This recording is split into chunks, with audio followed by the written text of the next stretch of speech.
Q&A of the Chasing Evil podcast. And it is very fitting because it was such an interesting story, and we have such willing participants that told it a phenomenal story, that we start with the Finding the Bannisters episodes.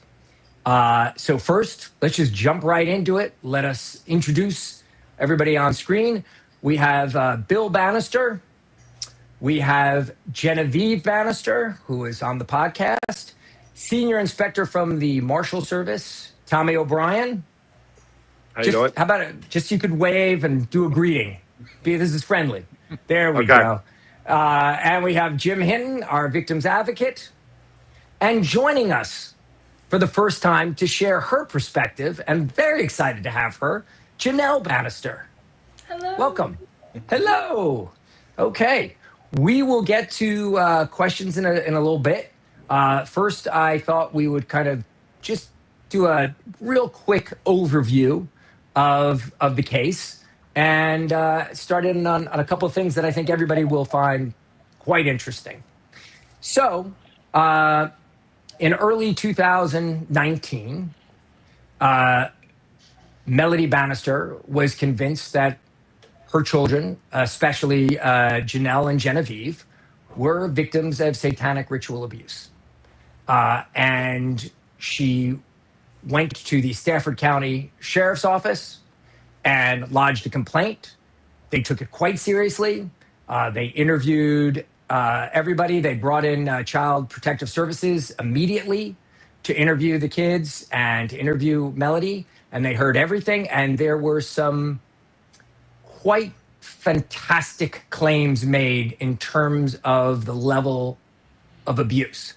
There were whips, there were chains, there was screaming, there was a lot of horrible things, and the crime was perpetrated by Bill Bannister's father, and to some extent Bill Bannister, because it was claimed that Bill Bannister would wake his kids up at night and take them across the street into a barn where a group would be waiting, and they would torture and sexually abuse the Bannister children. And when you hear that, obviously your reaction is that's just about as awful as it could be. The police made a determination that the story didn't quite add up. And I think it was the next couple of days, Melody Bannister took her children on a vacation that actually wasn't much of a vacation. It turned into an 8-month odyssey of being on the run, and she was not planning on coming back. And she got involved with a group that was helping victims of sexual abuse. And in 8 months, they were moved approximately 16 times. And they tried to establish residency in Alabama. There were all kinds of things that were being done. There was a huge groundswell of support online when people heard about this and heard that the police were not protecting the Bannister children, that there was a petition that over 40,000 people signed to support Melody Bannister. When I heard this story myself, I was like, of course, go on the run and good luck. You know, don't get found, and I hope you can protect your children. Of course you would. But it turned out that these claims were completely unfounded. And eventually the Marshals came into it because they got the case when a judge ordered that Melody bring back the children to Virginia to their father, because they had done their own investigation and found it to be unfounded. And the Marshals came in the form of Tommy O'Brien and others to do their investigation to try to determine where Melody and the kids are and how to get them back. Along the way, the Marshals got information that the kids may be in grave danger. There was actually thought, and rightly so, if you listen to the podcasts, that Melody had considered a couple of different ways of killing everyone, potentially including herself. So, armed with that information, they stepped up their efforts. And Senior Inspector O'Brien over there did not rest. And eventually, on what was the date here? We got, I think it's February 12th. Is it February? What was the date that the takedown February was? 12th. February 12th. 2000. In a gas station in Indiana at 2:30 in the morning, and we'll get to this. The Marshals and some local law enforcement closed in and got Melody in handcuffs and saved the children and rescued them. The saga did not end there. For those of you who have listened to the podcast, because coming off that experience and going back into the house they had known and their father, feelings had changed. Paranoia had set in, and we'll get a little bit more into that. And as we talk about this, ask your questions. No matter what platform you're on, I will see the questions, and most of them we will try to answer. We have a lot of open books here, and everybody said that they were ready, willing, and able to answer your questions, because there have been a lot of people who have been stuck to a very particular narrative, and we're hoping that this podcast helped change the perception of what narrative was out there to reality. So, is there anything that anybody would like to say as we start to add to that story, or just have any opening comments? Okay. I would like to say one thing. Just being on the scene with the children, and this happened so many approximately 6 years ago. To see them now, it's awesome. Yeah, it's awesome to see them grow up. And I will say, back in 2019, Genevieve was 13, Janelle was 12, so keep that in mind.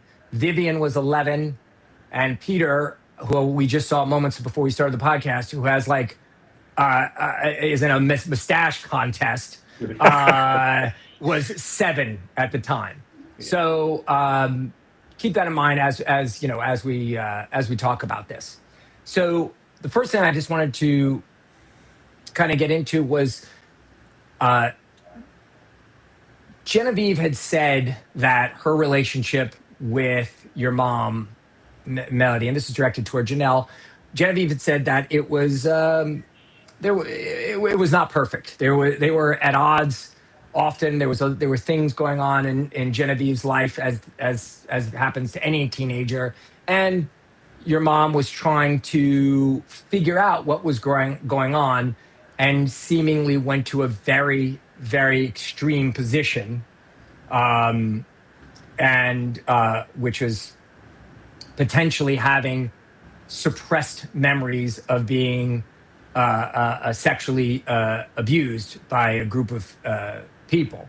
Talk about what your relationship was like with Genevieve, as you guys were one year apart, and what your relationship was like with your mother that was different than Genevieve's. So me and my mom were a lot closer than me and Genevieve, or than my mom and Genevieve. I feel like because the eldest daughter and the mother, they butt heads typically a lot of the time, and she typically would always take my side. My mom had she had a soft spot for me, and so we were very close, and she felt like my safe parent, like the person I could go to. So when she started bringing up ideas that my sister could be abused, my immediate thought was, that makes sense. I mean, she's all angry all the time, this, that, and as a 12-year-old, I couldn't completely maybe understand that she had that animosity a little bit built up because my mother didn't treat her very well. Well, she did in some aspects, but she definitely favored me and would punish my sister more, and there was definitely that favoritism a little bit. So, Mm-hmm. building off of that, she would come to me and talk to me about Genevieve and not come to Genevieve and try to. My mom was not a very confrontational woman whatsoever. She did not want to talk to Genevieve about issues or anything like that. She thought it was easier to come through me to try to get the scoop. And when she was coming to me, she had mentioned the groups that she was in online about, oh, these people are being abused, and she would sprinkle things into conversation in the months leading up to me having my memories. And so it was slowly planting these ideas of very dark things that do happen in the world, but not necessarily things a 12-year-old should be thinking about and considering, that do go on. And so I had a lot of these very dark thoughts in my head that I was linking to potentially when my sister was acting out, instead of understanding that it was very typical teenage behavior. But Mm-hmm. out of concern for my sister, I had all of these thoughts of what could be going on, what could be causing this, and with all of the sprinkled topics of, oh, people are abused in the world, these terrible things go on. There's these groups of people that, target children and things like that. I had it in my head that, something could be going on like that. My mom had mentioned, like, a lot of different potentials, but I feel like she already knew what she was going to blame, or who she was going to blame, because I was like, oh, do you think there's something going on at school? Who do you think is going? She was like, no, not that. I don't think that's it. And looking back, I can tell that she already had an idea in her head where she was gonna go with everything, that she almost dragged me along with. And we would sit down and have conversations about Genevieve, and she would be like,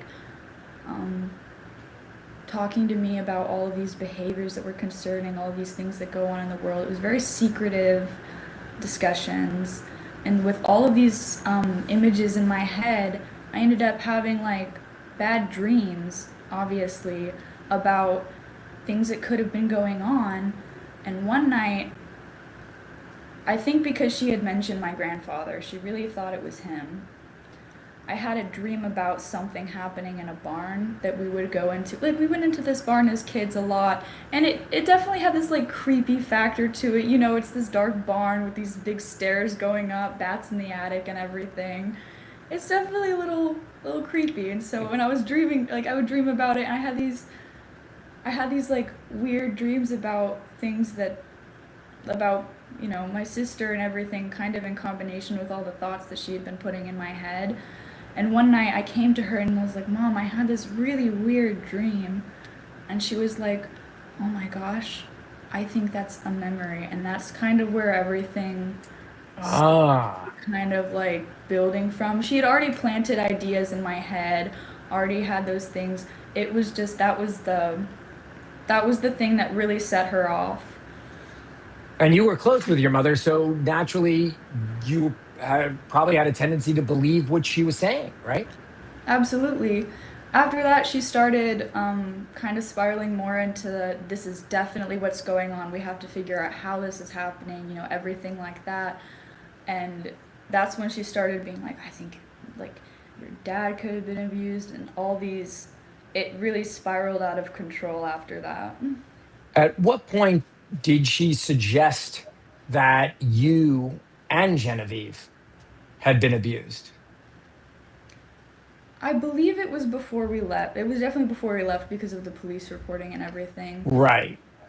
So all right, well let's get to that. So your mom's gonna I don't know if she tells you, I don't believe she told Genevieve, but I don't did she tell you that she was going to take you to Stafford County Sheriff, and that you were going to tell them what happened? I mean, how were you prepped, either directly or suggestions made to you indirectly, that kind of stuck with you?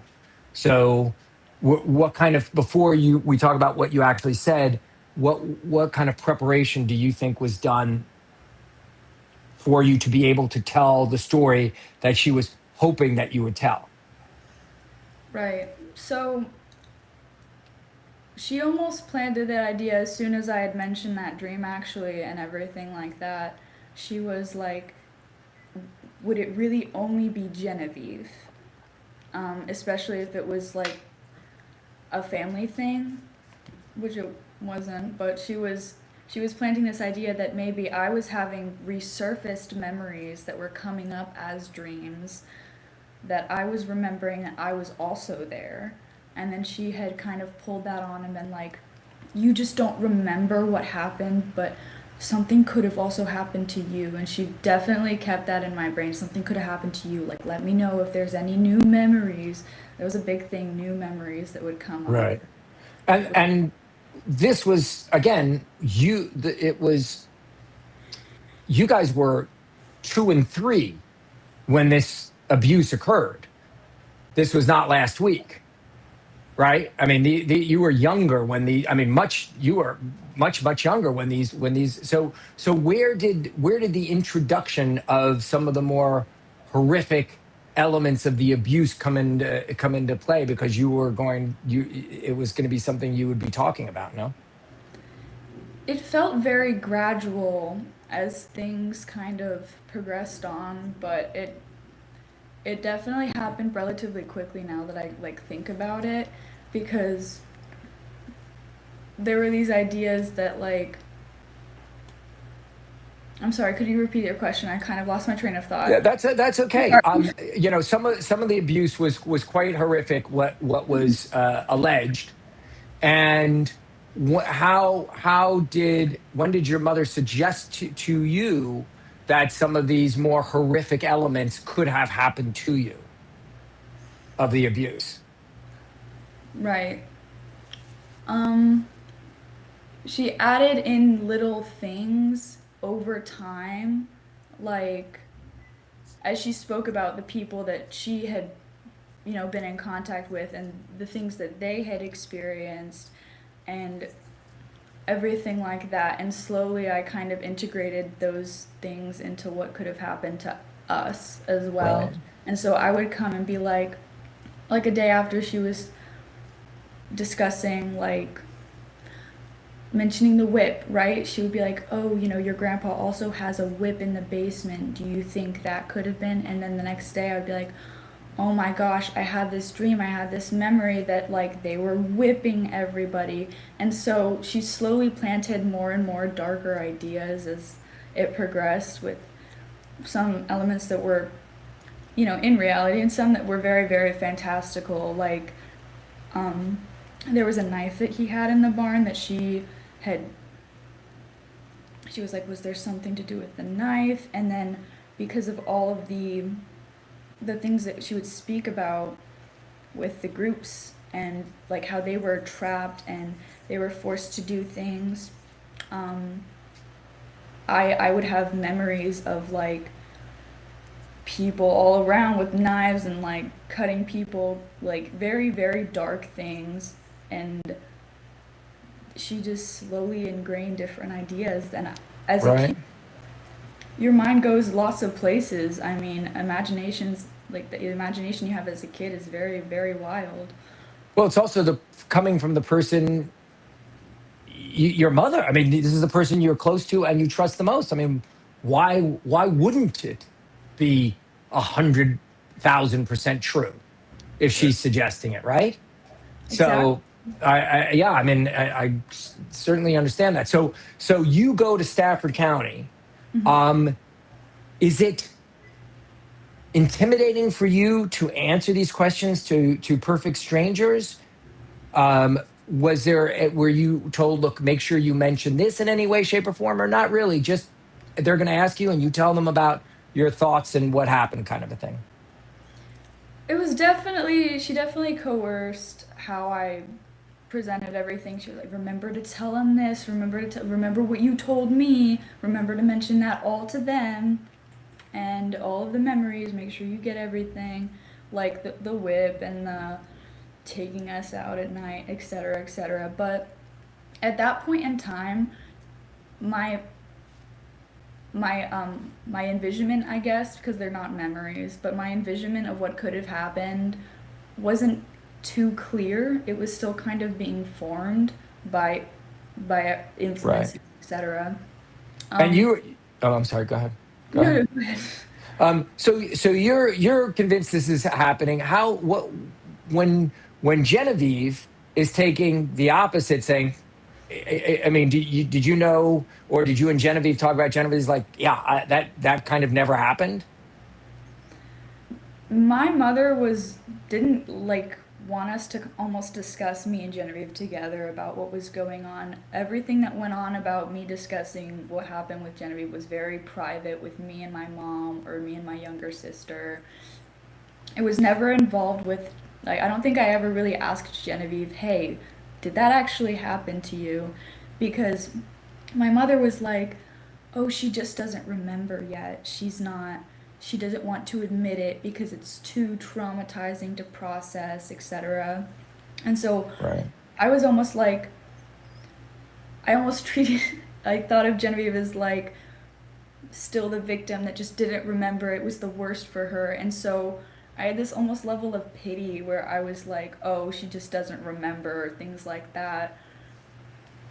It's very, And at that time, Genevieve, you had not gotten to the point where you thought there was even a possibility that that could have happened. No, because at that time, my Could mom you didn't really. Oh, speak? I'm sorry. We just need you to be a little bit louder because you're a little bit low. can you hear it better now? Yeah. Um, at the time, my mom didn't really have to do much to like keep Janelle and Vivian separate from me, because like me and Janelle, we were a little bit at odds at that age. Really, like our entire like younger childhood, like we were just kind of polar opposites. I was very like organized and rigorous, and I wanted it this way, and it had to be that way for no real explanation, but it needed to be that way. And Janelle was, of course, very whimsical, very creative, very I'm going to dump everything out so I can find the thing I'm looking for instead of looking through the box like a normal person. Like no offense, but she was just very like chaotic, and I hated it, and I didn't. I was like, I don't want to be around her ever. Like, you couldn't lock us in a room together without there being tears.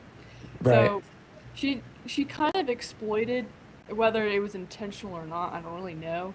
But she exploited a situation that was already sort of there, if that makes sense. Like, where at that time I didn't really like talk to my sisters, not the way that I do now at all. Um, I had no interest in it. And so and I wanted to escape. I wanted to isolate. I wanted to go out on the trampoline or stay in my room, or like the only person I really like wanted to talk to, I guess, at that time was like sometimes my dad would take me like on a drive. We would just like drive through like the countryside, and we would just like talk. And that was like the only person in like my immediate family that I actually like felt comfortable talking to. And even then, it's like your dad, you can't say everything. Like it's not like a sibling or a cousin. Like I was very close with my cousins at that time as well, but I only saw them every now and again. So again, she kind of was able to keep the two separate. Like she was able to feed into this lie with like my siblings Right. without me saying, "No, that didn't happen. What the heck?" because we were already so separate. Right. Right. And I think And that's you were, and by the way, feel free again. I'm just everybody out there. Just ask your questions. We will keep talking. But if there's things that occur to you, things that you want to, that you'd like us to elaborate on, put them in the public chat, and we will see them. So how when you went on the run, Genevieve and Janelle, how long? But it's probably more a Genevieve thing. How long did it take for you for the paranoia to start to set in, to where you started to doubt your own self and doubt what had happened, and be open to the possibility that maybe you're wrong, maybe something did happen? Because I know you went, and you said this very interesting and impactful thing in the podcast where you said, you're, I guess, a psychology professor you had said, give me enough time and I so can make you believe anything. yeah.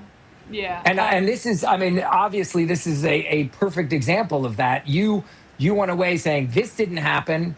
I can talk to my dad. I trust my dad. And at the end of 8 months, that wasn't the way you felt anymore. I guess it depends on like which barrier, because it wasn't like all at once. There wasn't just like a flip. It was like certain things started to like fade away, like kind of one at a time. I think in Tennessee, with mom's friend, you can't say names, right? Nah, better not to. But Janelle, do you know who I'm talking about? I think it was there that I started to like, I don't know how to explain it. Whereas like in my own mind, like I didn't really believe it, but I started like playing the part, and I'm not really sure like how on purpose or like unintentional it was, but I started to like act like a wounded dog a little bit more. You know what I mean? Like I started to like be like upset, and, like I don't know, like touchy feely, like acting like I had been abused. I know that's weird, but like I don't know, I just started to do it a little bit. Like I don't know. I mean, I I think think if you're in that environment, why is that necessarily surprising that you kind of adapt your behavior to the environment you're in? And I think at that point, the reason I started at least a little bit there was because we had other people around us, like her family. Like she was also, the friend was also claiming that like her children had been abused by the church. And so it was like there was almost like that social reward of, oh, I'm part of the in group because I also have this story. I'm also part of this abuse. Like I know what you're talking about. Like Hmm.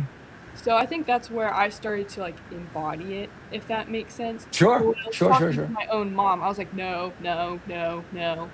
And I Right. don't think that ever really changed. I think I was always against her because I knew she was lying. But around other people, like the other people we met on like the trip, like the railroad, I would play the part. I would act like it in like smaller ways because it like they were strangers, and as much as I could confront my mom and be like, no, like you're lying about that, that never happened, like they don't know. And so it was like for like her sake and my siblings sake, I couldn't like invalidate what they were saying, you know what I Right. mean? Sure. Yeah. So Yeah. yeah, I think Okay. Chris, can I that's say something? Obi. Just, Sure. just, I can't think of like what the kids went through, but traveling all over many, many states and interviewing dozens of people, I got a pretty good idea who they're talking to in Tennessee because that was one of the individuals that I had a very I had a great interview with my partner Tom McDaniels, and talking to them and them being manipulative, and especially them being children. I can imagine that they're trying to get that in their head in reference to it not just happening in Virginia in a barn, it's also happening in Tennessee and all over the country.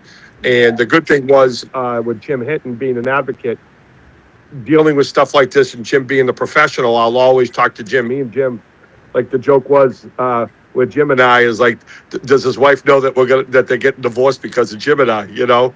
But Jim was We were on the very phone many nights. We were on the phone together, yeah, late.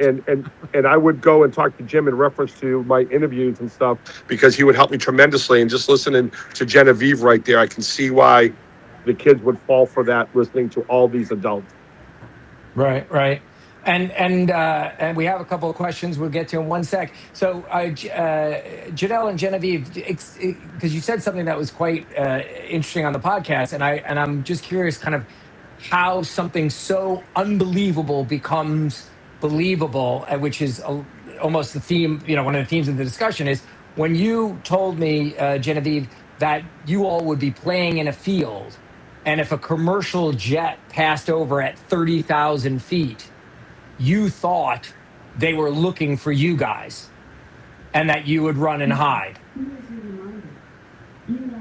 How did that, who, and was that something that your mom suggested and you believed it even though it seemed so I mean, to me anyway, unbelievable, that because Yeah, I know what you're saying. she really started to push, like, her and like the group started to push this mentality of it's A little everywhere. louder.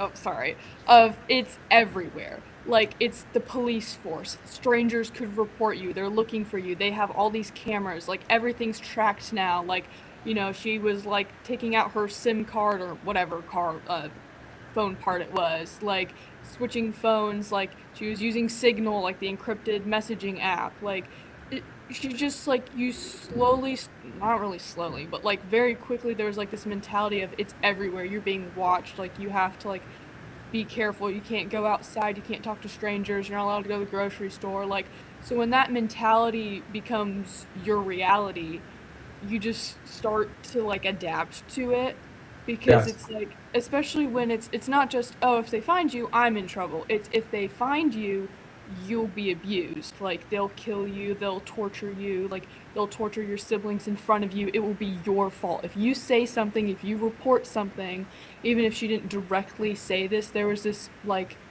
mentality of, if you fuck up, like, if you mess up, everyone else goes down with you. And Right. then you will be watching them suffer and it will be your fault.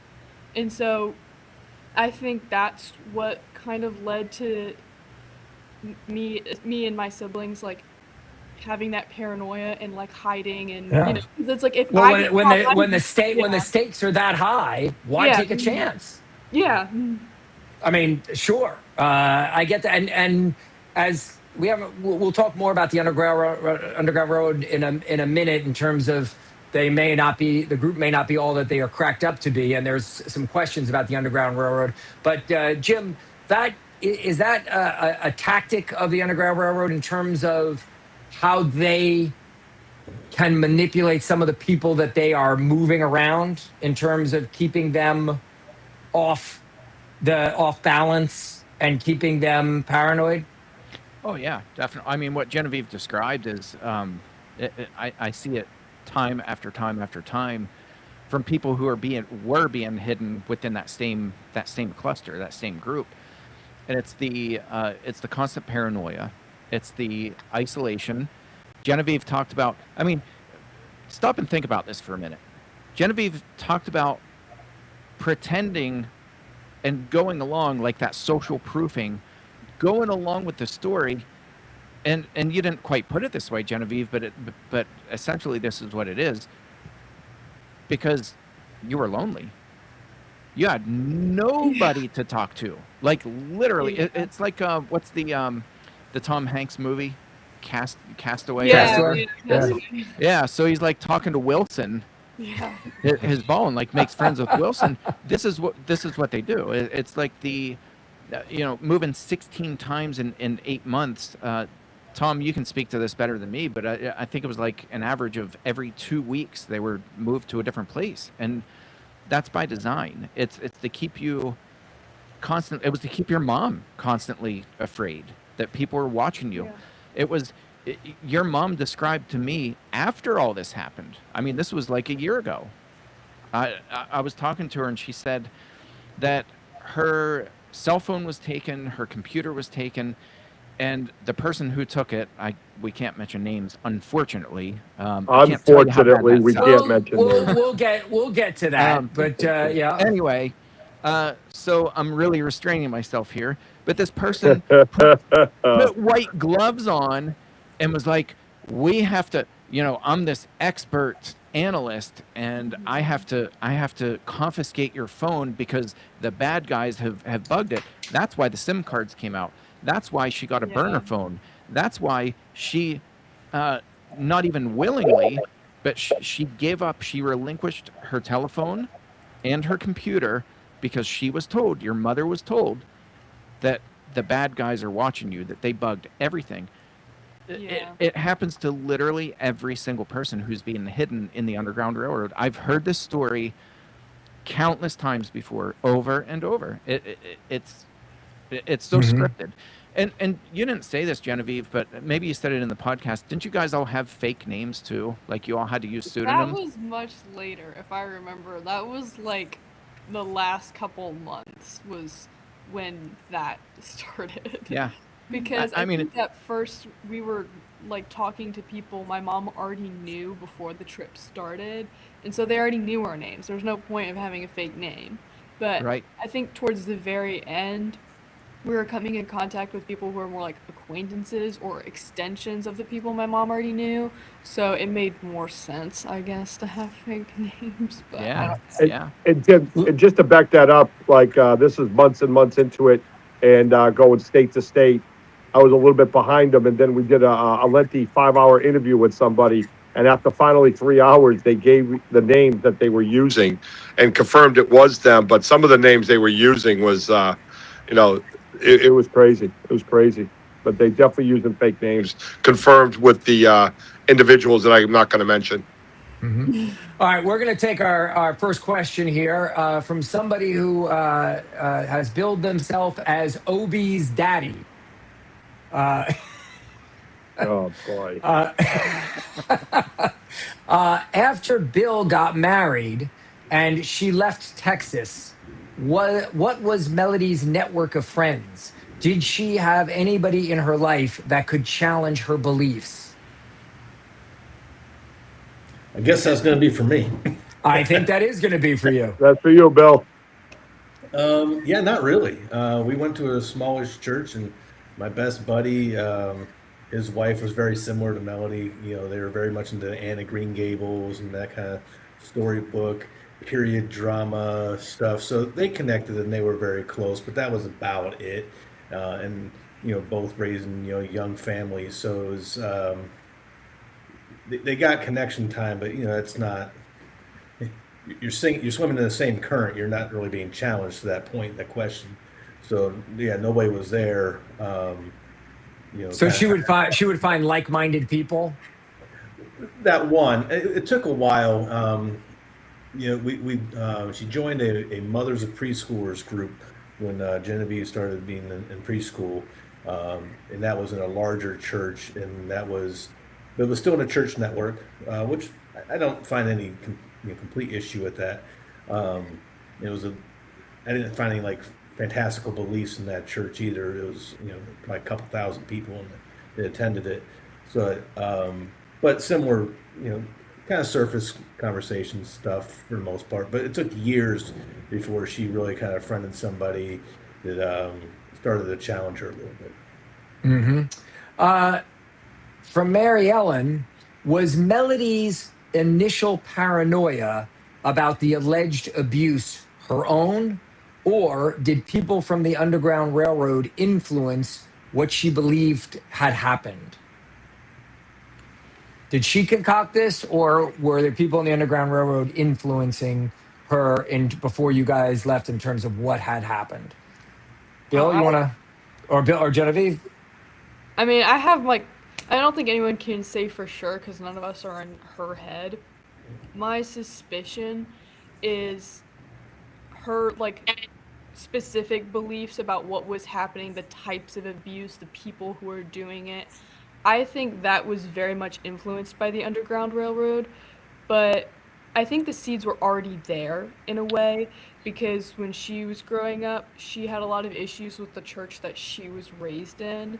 And like she would tell us, like me and my siblings, that all the time. So that's not something that I don't think is a secret.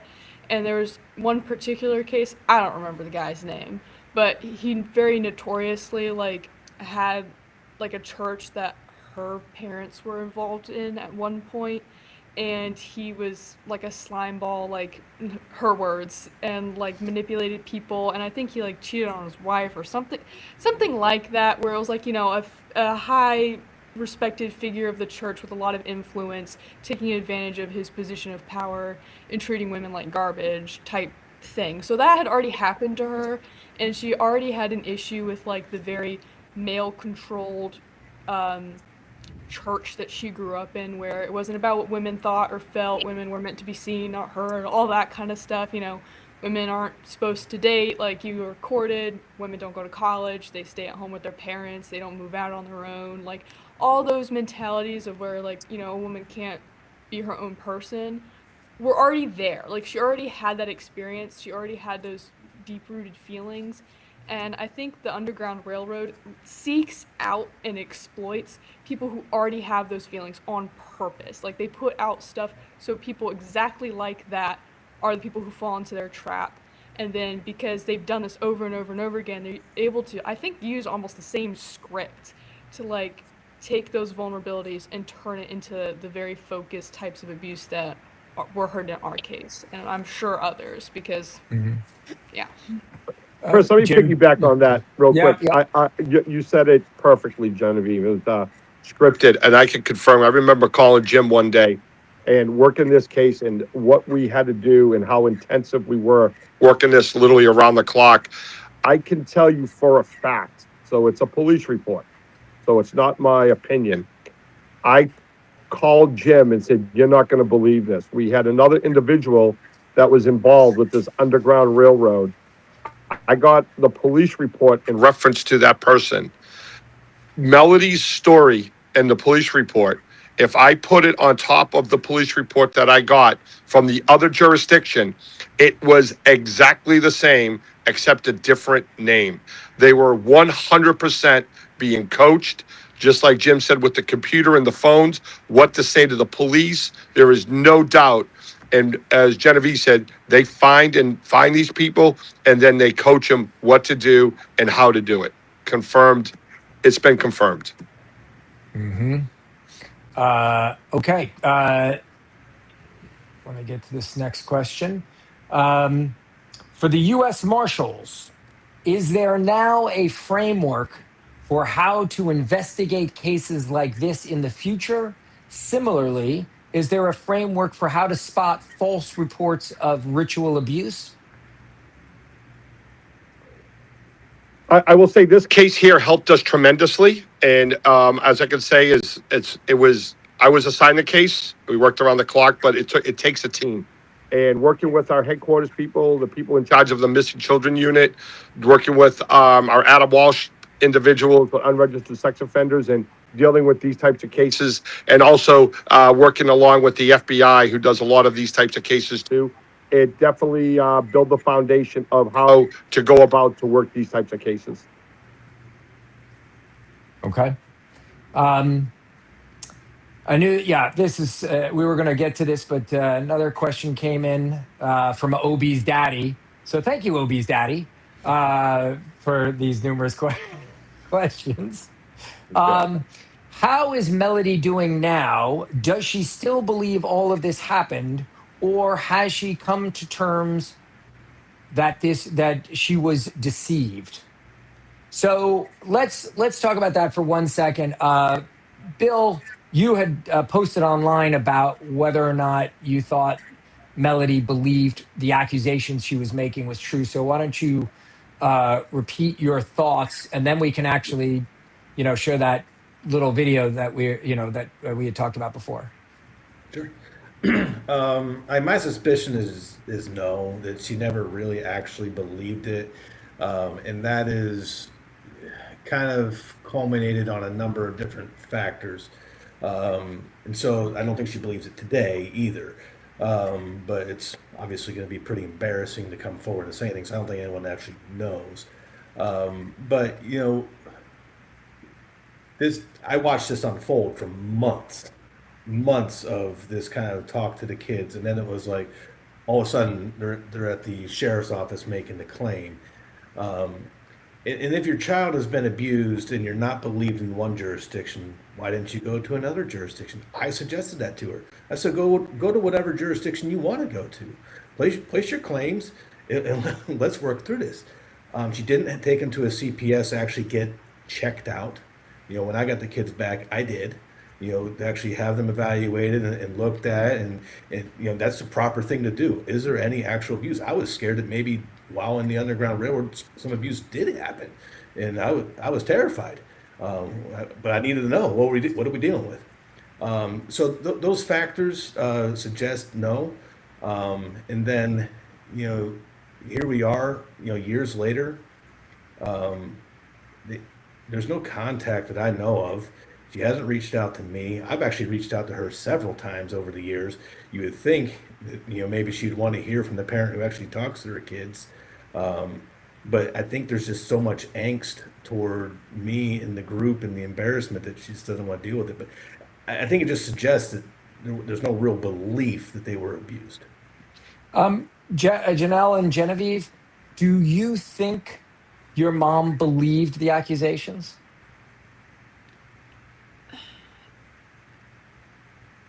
I think in a weird way, she started to. Sort of like how I just started playing the role.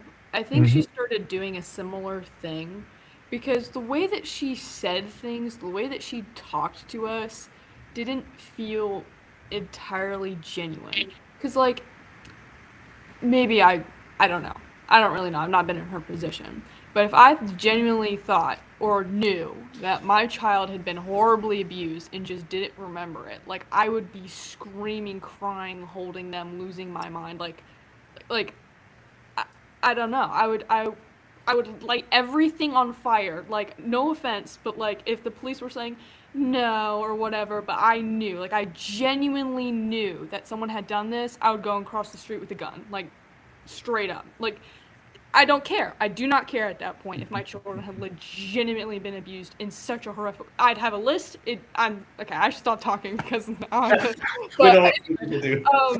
So she didn't, and again, it all felt very like you must believe. Like there was like this fantastical way that she was like talking to us that just didn't feel genuine. But I could tell that it consumed her. It consumed her every waking moment. It consumed everything she talked about, especially towards the end. All she talked about, wrote about, thought about, at least from what we could tell, was this story, was this abuse, like the next steps, whatever. Like this story became her entire psyche, or at least it seemed to me that way. So, believe is a funny word in that sense. I definitely think she fully, dived into the deep end of it. But I don't think in her soul she really ever thought it was actually true. Just more so something she must do, if that makes sense. Okay. Janelle? I feel like she wanted to believe it because it gave her that sense of purpose again. After, all of us kids going into school, she was home alone all day. She didn't work a job. She didn't have a high school degree or any like graduation. She didn't have anything really, a foundation to set up anything else other than, being a mom and being a wife. That's what she was raised to be. And she tied her whole identity to that. And so as we started growing up, she lost that a little bit. She didn't have that constant like keeping up with us because we were growing up. We were going into school. She had this time to sit all by herself, and she had all of these thoughts like what she was involved in these groups. And I think what happened, I don't think she ever truly, genuinely, with her heart, mind, and soul believed it. I think she wanted to, because if that was the case, then she's the protector, then she's that grandmother again, then she gets the validation again for being what essentially she wanted to be. But I don't think she truly, genuinely believed it. Jim? Oh, yeah, I'm sorry, Bill. No, Bill, go ahead. I forgot. Genevieve, kind of reminded me when she was talking about, guns blazing kind of behavior. When I watched the arrest video, and I think that's what you were referencing, Chris, I found it interesting that, in Genevieve's recounting of the story too in the podcast, that it was save me.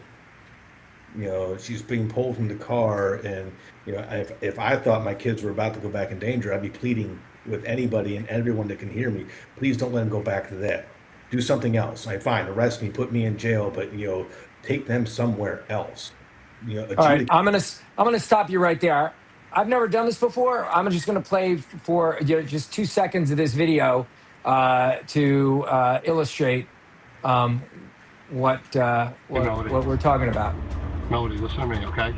U.S. Marshals spent months searching for 34-year-old Melody Bannister. This situation's over. We're just going to have to deal with and do the right thing for everybody, okay? He just pictured my life. Okay. Did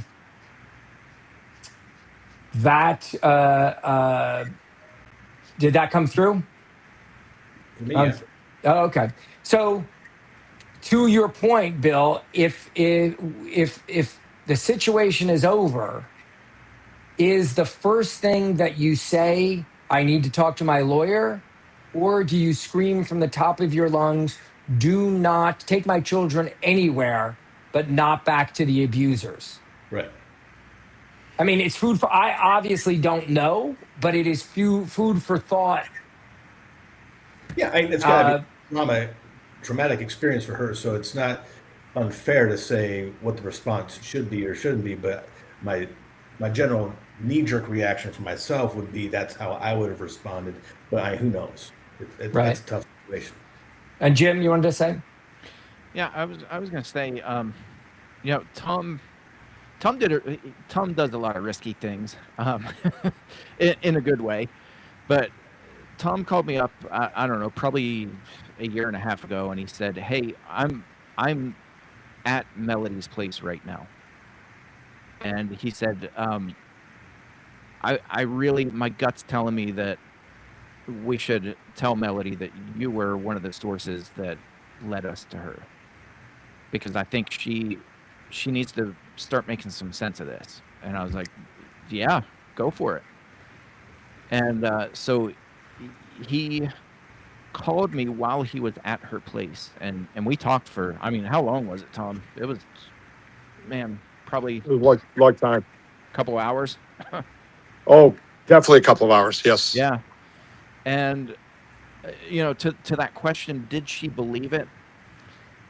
Like Genevieve said, believe is it's an interesting term, but I do know, like, in that conversation and a conversation that I had with her privately later after that, her and I spoke again for probably a couple hours, and she kept saying, I was used by these people, and she's like, they only saw me as a pawn.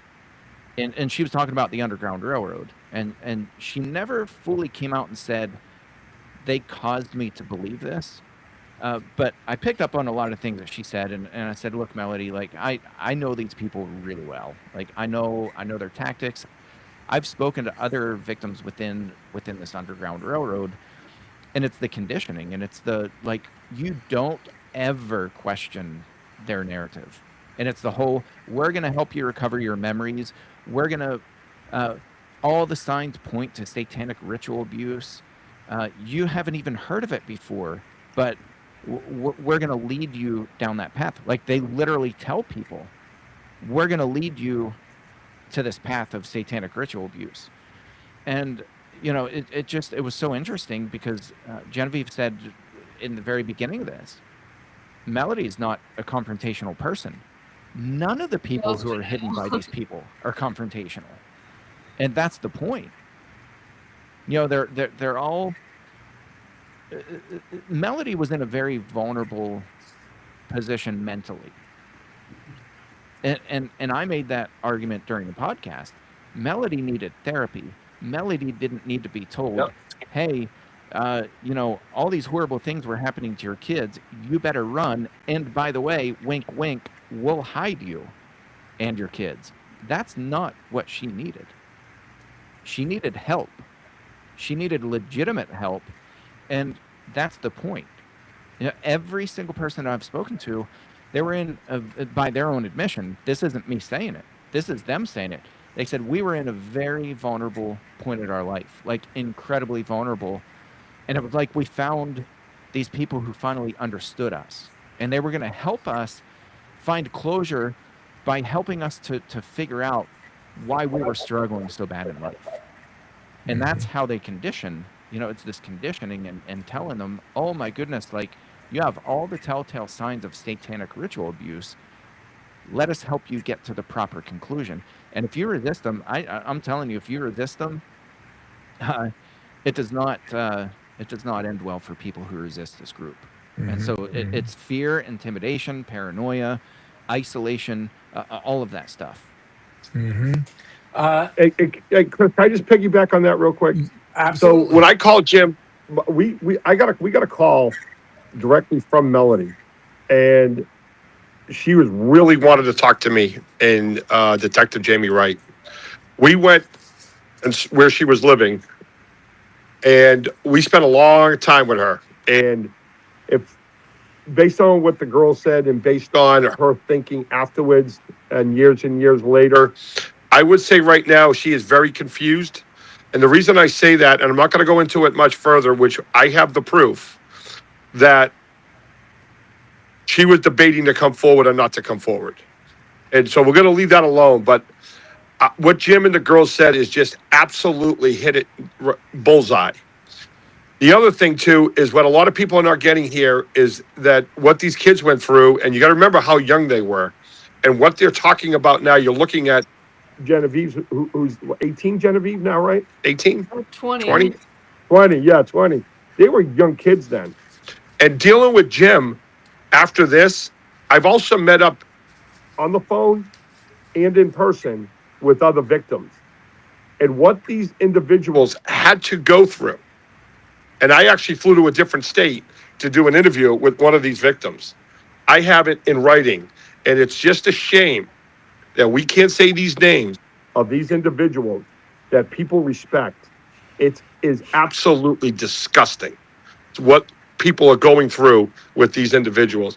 And after I left that last victim, it's just, I can't explain it. It's just not doing it justice what these people are doing to other human beings. Right. And I will just say, just in reference as to why we're not coming out and naming, since I do a lot of things with the Marshal Service, and these people have not been charged with any crimes. They would just prefer that we not make accusations on this. That is not to say that we haven't been talking to some people lately that are in a position to pick up the ball, so to speak, and move it further down the field and take this where it needs to go and make these people accountable for some of the things that they've done. So just because we're not talking about it doesn't mean behind the scenes we have been talking to people, and there are some things that are in process. Fair to say, everyone? Very fair. Fair. Okay. Excellent. Question. How have Bill, Janelle, and Genevieve moved on since the trauma, and what has helped the healing process? Oh. It's definitely been a journey. There were several years there, especially with COVID, that okay, this is gonna sound dumb, but I don't know if anyone ever read like C.S. Lewis, like The Lion, the Witch, and the Wardrobe. Um, there's this, I forget which book it is, but there's this one scene where they're escaping this city, like full of bad people. They're finally escaping and fleeing to the mountains. But in order to get to the mountains, they have to cross this huge desert. And then you can see the mountain range from the city. It's like way off in the distance. And so they start at night when it's cool, and they go and they go. They're riding a horse, and they look behind them, and the city gets smaller and smaller and smaller, and they're like, okay, like we're gonna make it. And then eventually they hit this point where the mountains never get any closer, and the city never gets any smaller, and they're just going and they're just going, and they're like hoping and praying they will make it to the mountains before they run out of water and die. It felt like that for a long time, where it's like, oh, it's been 2 weeks, it's been 2 months, oh, it's been 2 years, like this time has passed and these things have changed, we're back in school, like we've made friends, but internally it feels like you're in that, like oh, what's the word, purgatory. It's like you're stuck in that purgatory where it's like I'm never quite there, I'm never quite my own person again, and I don't feel healed. Like there's always those pieces that just they won't heal, even though it's been years. for me personally, I feel like I've finally made it to the mountains, and we have finally crossed that barrier. That's not saying that like everything's perfect and I'm fine, I'm living in sunshine and rainbows, but like I definitely feel like I have normal problems now, like normal stuff, like worrying about grades or gas prices and things like that. I no longer feel like infested, because like there was a long time where it felt like those paranoias, those thoughts, that those feelings of I'm broken and abused and violated and unlovable and um like not a whole person anymore. Like I felt like there was this creature that would like lurk in my mind, and anytime like I would try to be better, I would try to go outside and like eat right and do the things you're supposed to do to get better, and like you'd get like little sprouts of joy or like dopamine, or you'd feel like happy, and the creature would come and eat it every time, and I was like, I can't be happy, it keeps eating everything. Like, stop it. I'm trying so hard to be like a happy, whole, functioning person, you keep messing it up.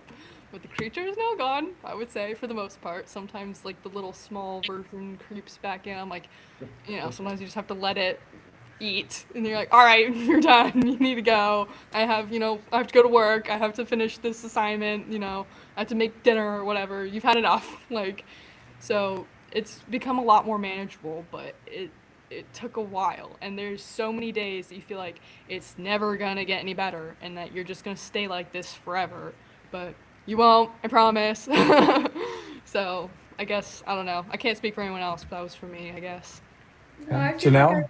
I feel like I've definitely reached a point of normalcy in my life where, like, after everything, like, after I had just returned, the accepting the fact that it wasn't real and it didn't happen, I carried so much guilt from that because I felt like I had been the main one saying, I had been the main one saying everything. And so to come back and then realize none of that happened, and I said all of those things, and I felt so shameful. That's how my mother had made me feel. She had guided me into these thoughts, and afterwards I felt, again, because I was so close with her, and then I didn't have that anymore. It was like a piece of me had been torn away, and I didn't know what to do with myself for so long. I would just like wallow in this, like, you put people through so much, and for what? And it's taken a long time to process that I was conditioned into believing these things. I was coerced, um, and that it wasn't really my fault because I was a kid. That's the main thing that really took such a long time for me to process through, especially with like, I mean, there's levels of animosity that kind of everyone held towards me afterwards. Just, I mean, it wasn't awful all the time, but I definitely felt it where I was like, I did put my family through a really tough thing. And so coming off of that and really processing all of that. And then also the paranoia. I mean, there were nights where I wouldn't go to sleep because I would sit and I would think like somebody's watching me through my window, somebody's doing, and I knew logically nobody was, I knew logically that it was over. I knew logically that there was nobody going to come for me, nobody was looking for me, but I still felt like I was watched. I still like physically couldn't fall asleep comfortably in my house for so long. And so it's not been an easy journey, but I just got home. I knocked out when I got home from work. I sleep easy now. It's all good. But it's definitely been a long journey. The way Genevieve described that mountain never getting closer and the city never getting smaller was perfect. It's exactly how it felt. But the real thing is you just have to keep going and know that sometimes it does get a little bit worse before it gets better because you have to actually process what happened instead of just pushing it down because It's not going to do you any good doing that. I think talking with you and the cousins and our two younger siblings was super helpful for that because being able to just open up, to go through everything, to try to make sense of it together. Like if it had just been one of us, at least for me, I would have been in a very different situation because we went through it together. There was someone who knew exactly what I was talking about, who had endured the exact same thing, who heard those words, who read those books that she would give us, like from other like stories of abuse. So being able to just sit for hours at whatever time it was, and like with however many it was, whether it's all four of us or just two of us, like being able to just talk through it, and like I think that was also what gave at least me a sense of closure because I haven't talked to my mom. I've had some like um, indirect contact with her, but I have never been able to sit down and be like, why? Like, why did you say that? Why did you do that? Like, I never got that closure, and I'm not gonna say I never will, but at the for the time being, it hasn't happened, and you know, we ultimately came to a point together that there was no real answer. That we realized that if we did sit her down, there was a pretty good chance she wouldn't even be able to put it to words. That she wouldn't even know. Because the fact of the matter is, she was a victim in of herself. She did not gain anything from that situation. She lost everything. She lost her picture perfect family. She lost her house. She lost, not having to have a job, like, for one. Like, that's the dream, like having all the bills paid by somebody else. Like, not to like shame her or anything. She had her own responsibilities. But, like, she had a beautiful life in a lot of ways. She was just carrying a heavy burden of her past, and she wasn't able to get free of it. And I feel sorry for her. I do, because I can't imagine not having someone who actually understood and actually had my best interests at heart, like not having someone to talk through those things with. People of the Underground Railroad, like we have said, they're the ones who quite literally profited from this, like in every sense of the word, like both in like influence and finances. They Yep. raised so much money for us kids that we never saw, never, like in any way, shape, or form. And just to back that up, not to cut you off, I know that for a fact. Yeah, like she is not the real villain. You know what I mean? Like, I know I didn't really say this in the podcast, but I wanted to say it here and now. I do not hate my mom. She is not the evil. You know what I mean? It reminds me of like the political climate here in the United States. Your fellow American, regardless of what side of the political spectrum they are on, is not your enemy. You're being told to think they're your enemy, but that's what keeps people dysfunctional. That's what keeps them from identifying who the real problem is and being able to act accordingly. That's why things don't get fixed, because people are constantly pointing and blaming each other and tearing each other apart instead of realizing who the actual orchestrators are. Not to be like a conspiracy theorist or anything. Like, my mom's not All the right. Well, I have told you all that I would not keep you too much past 1 hour. So, in an effort to do that, we're going to ask one more question from Amanda. And Amanda would like Bill to describe the day once again that he received the call that his kids were found. Well, I guess it's not a secret now, but so earlier that day, I actually called Tommy and I gave him a little bit of a piece of my mind and said, I don't think you guys know what the hell you're doing. It's been Yep. 8 months. I was told this would take about 3 days, and then it was you'll get them around the holidays, and it was a few more weeks, and it was a few more weeks, and this thing's going on and stuff. So um, I was in a desperate mode, and I basically let him have it and said, you're just a typical federal government worker who doesn't actually work, and you guys don't do anything, and you don't know what you're doing. And he said, okay, now that you got that off your chest, I'm going to tell you something.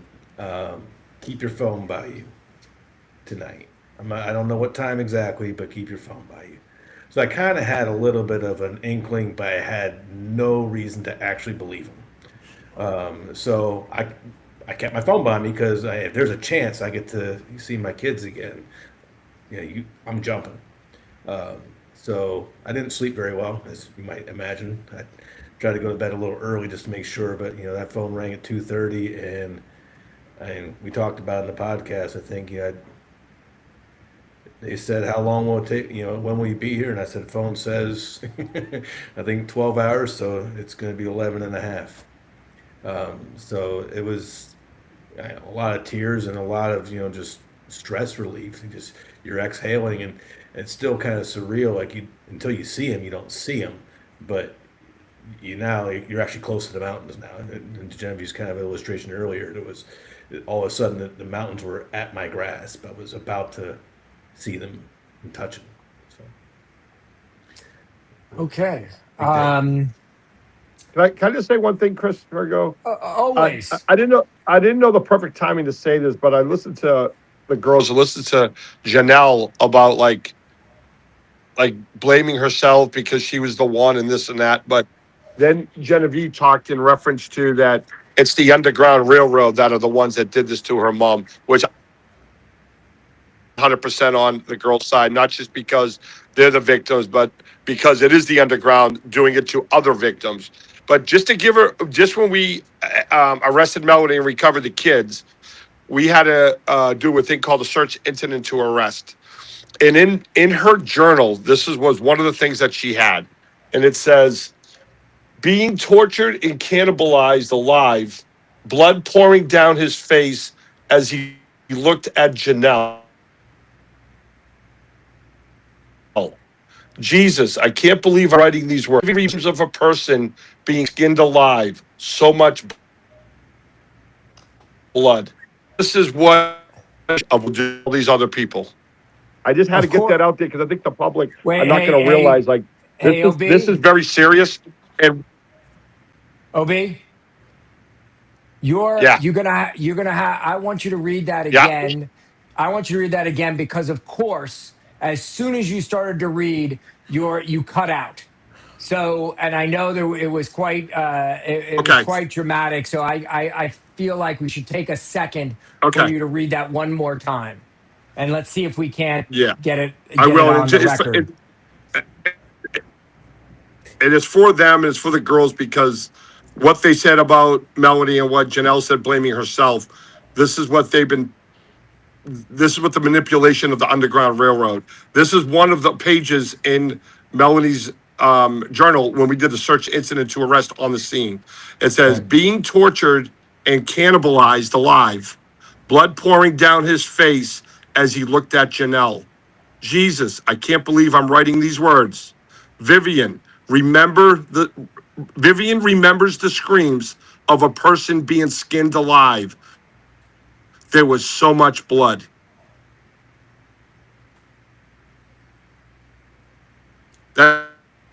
When we obviously get the of what. Yeah.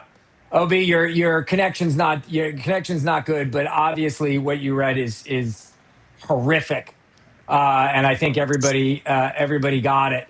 I am going to wrap this up. I am going to thank profusely Bill, Jimmy Hinton, our victims advocate, Senior Inspector Tommy O'Brien with the U.S. Marshal Service, and most importantly, Genevieve, and for the first time, Janelle, to very articulately, bravely, and quite insightful your comments tonight. I thank you very, very much for sharing them.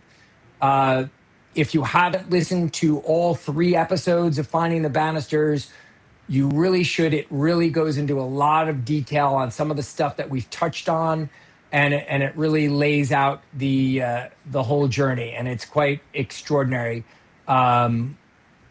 what everybody on this podcast experienced. So thank you very much. Thank you all for tuning in tonight. Also, please give us a rating on Apple. I'm shameless about this. On Apple Podcasts or Spotify or YouTube, whatever. Give us 5 stars, write a glowing review, say it was so nice to look at Tommy O'Brien. He was clearly the eye candy on the podcast. And it was a joy just to be able to observe him for an hour. And you consider your life changed and lucky. Thank you, everybody, and we will do this.